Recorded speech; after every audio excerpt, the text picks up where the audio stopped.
So you want to start cutting hair, but you're not really sure what you need, and on top of that, you're kinda on a budget. Don't worry, I got you. I've been a master barber and barbershop owner since 2011. And in this video, I'm gonna let you know everything that you need to start cutting hair. And the coolest part is you can find all of these things that I'm about to tell you right on Amazon at very affordable prices. Now, the first thing you're gonna need to get is some clippers. Now, there are a lot of different brands of clippers. Some of the bigger name brands in the barber industry are Babyliss, JRL, Wall, Andis, Gamma, Stylecraft, TPOB. So if you want to use what the professionals are using, you're going to want to use one of those brands. But truthfully, nowadays, there's so many different clippers on the market that it's going to be very easy for you to find a good clipper to use at a price point that makes sense to you. So as you can see, if we just go on Amazon and we search Barber clippers, a whole bunch of different clippers are going to pop up at all different prices. What's cool nowadays is a lot of these sets will come with a whole bunch of different stuff that you're going to need, which I'm going to talk about later in this video. But just do a little research, man. Look at the price point, look at the reviews, actually read the reviews and see what people are saying, and just make a purchase. The cool part about Amazon is if you get something that just isn't what you thought it was going to be, they have a good return policy. So you can just return them and get something else. If you want to be on the safe side, just pick up a pair of clippers that have been made by one of the brands that I mentioned earlier. Should you get corded clippers or cordless clippers? Nowadays, I prefer cordless over corded just simply because the cords be getting all in your way when you're cutting hair. And I just think that cordless has gotten to the point where they cut very, very well. Back in the day when cordless clippers first dropped, I would tell you just stick to corded just because the power was way more powerful. You obviously never had to worry about them dying on you because they're plugged in. And the corded clippers were just made so much better. But nowadays, the corded clippers are made very, very well. And the battery life is good on them too. So it's not like they're just dying. Another tool that you're going to need is a pair of trimmers.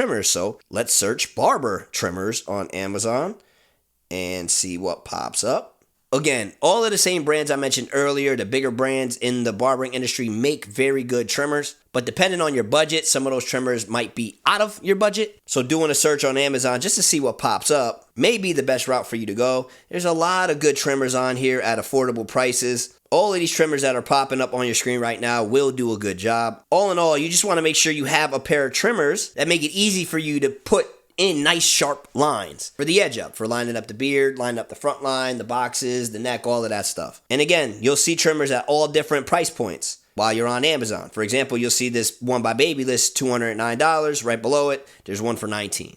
I personally don't think you have to spend $209 anymore for a good pair of trimmers, but I also wouldn't recommend you spend $19. There's a pair made by Andis that's $109. A corded version that's $60. Some trimmers from TPOB that work very well for $39.74. So again, just do a little bit of research, read the reviews, find one that's in your budget, and buy it. Now again, should you get cordless or corded trimmers? I feel the same way about cordless trimmers as I do corded clippers. So if you're on a tight budget, go corded because you're gonna save the most. But I mean, you can even find cheaper cordless clippers nowadays. And to me, cordless clippers are just so much better. Another very important tool you're gonna wanna pick up is a shaver. So let's type in shavers for barbers. Popped up, so we'll see what pops up. Now you're gonna wanna have one of these in order to really bald out skin fades or bald out underneath the beard or bald out bald heads. What they allow you to do is to get really, really close, like razor sharp close, without the mess of shaving gel and shaving cream and all of that type of stuff. Now you can do what you want, but if you look at this one right here, it says like Flex Series electric head hair shaver. That may work amazing. I mean, it's got 15,000 reviews, but ideally you want one that's shaped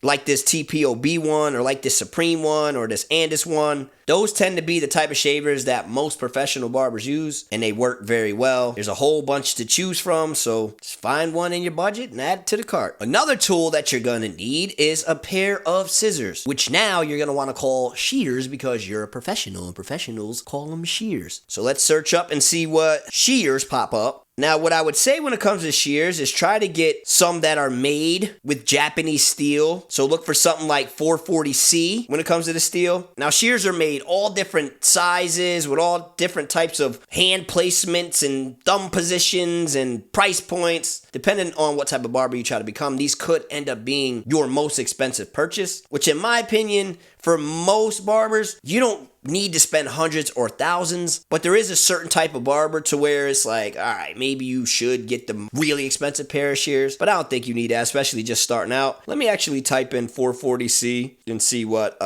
pops up. Yeah, if you just get something like one of these, man, these will definitely do the job for you and do the job very, very well. Believe me when I tell you, like this shear right here, 440C, $39.99, got 2,500 really good reviews. Arrives in a day, that will do the job for you. Another tool you're gonna need is a pair of thinning shears. So let me type in Barber thinning shears and see what pops up.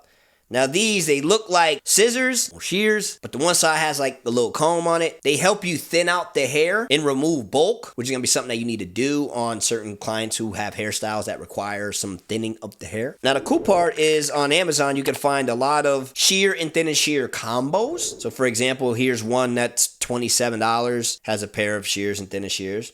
I don't know if they're actually good, but they have some really good reviews, and as you're scrolling along, you'll see more thin and shears and shears combos. So make sure you pick up a pair of those too. Now, those are the main tools that you're going to need to get started, but there's also a lot of other things that you're going to want to make sure you get that are very, very important. Starting with disinfectants, you're going to want to pick up some Andis Cool Care, something to be able to spray your clippers down with to properly disinfect and sanitize them and oil them and just keep them running good. Good sanitation is very important in barbering, so you definitely want to make sure you have some of this stuff to keep your clippers and all your other tools clean. You're also going to want to make sure you have a Barberside jar with some Barberside to put in it. Barberside is a hospital grade disinfectant that kills all types of germs and viruses and makes it easy for you to keep your tools clean. For example, you can put your shears or scissors, whatever you're gonna call them, right in the disinfectant jar, along with all of your combs as well. Yes, you need to pick up some combs too. What type of comb? Get a whole bunch of different combs, just so you can have a variety of different combs to use, depending on what style you're trying to create on your client. Plus, having a bunch of different combs allows you to just continue to use fresh combs and be able to disinfect the dirty combs while you're servicing a client. You're also gonna wanna have some brushes too, but before you just go buy all of these different types of brushes, check the laws in your state, because some states you're not technically allowed to have them. So the last thing you want to happen is the state board to come in your barber shop or wherever you're cutting hair at and hit you with some fines because you have some brushes. You also want to get some neck strips and a neck strip dispenser as well. Neck strips are what you put around the neck on your client to stop the cape from actually touching their neck. It's just another sanitary thing to do, seeing as you're going to be using the cape on multiple clients throughout the day. By using neck strips, you limit the amount of stuff from one person's neck getting on the next person's neck. Now, even if you don't end up buying a bunch of brushes, the one brush that I do want you to get is a little brush to clean off your equipment with, or whatever you think is going to make it easy for you to brush the hair off of your clippers and trimmers and shears and combs and all of that. Having a little brush just makes that very easy to do. You're also going to need a spray bottle, which you can find a lot of those on Amazon for really cheap. You're also going to need some hair clips to help hold up the hair for when you're sectioning or just trying to get some hair out the way so that you can fade underneath it. These are pretty cheap on Amazon as well. You're also going to want to have some talc powder and a duster, if a duster is legal in your state, because some states don't allow dusters. If you're in a state that doesn't allow dusters, you're going to have to use towels or something like that. But get some talc powder to be able to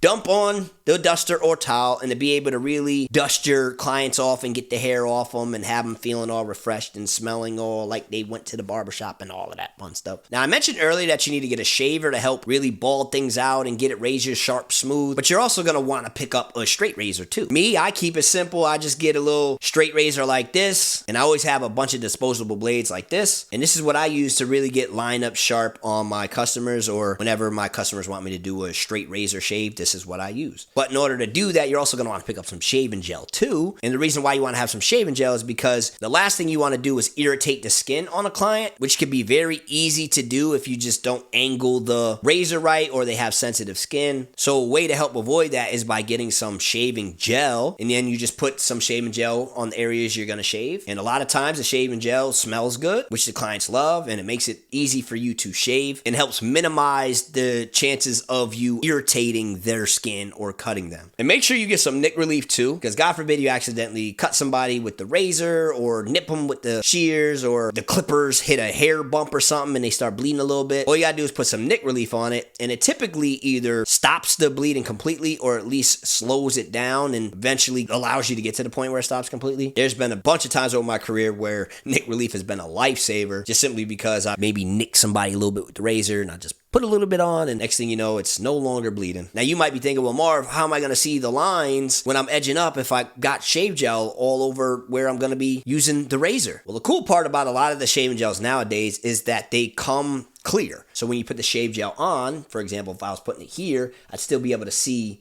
the area. You also want to pick up some aftershave too, because aftershave just helps really soothe the skin, and it feels good on clients after you use the straight razor on them. Plus, a lot of the aftershaves come with good scents now, so they just smell good, and your clients are gonna love you having good smelling products. Speaking of good smelling products, you also want to have some styling products. The people that you cut are gonna want all these different types of hairstyles, and a lot of these hairstyles are gonna be achieved by the type of product you use. A lot of the cuts you guys see you think are so amazing and they must have been cut all crazy. Sometimes, yeah, that is the case, but then there's other times where the haircut's actually a pretty basic cut. The barber just used a certain product to help achieve that look. So you're gonna want to stock up on things like pomades, mats and pastes, and forming creams, and texture powder, and sea salt spray. Stock up on some gels too, just so you can have whatever styling product you need to achieve whatever look your client is going for. Speaking of styling hair, you're gonna want to pick up a blow dryer as well. I actually have this one right here, the $35 one, the Ionic travel blow dryer. It works very well for me, so I know it'll work well for you. So make sure you add it to your arsenal so that way you can have it to help you style hair and to be able to blow hair off of your clients and stuff like that when it's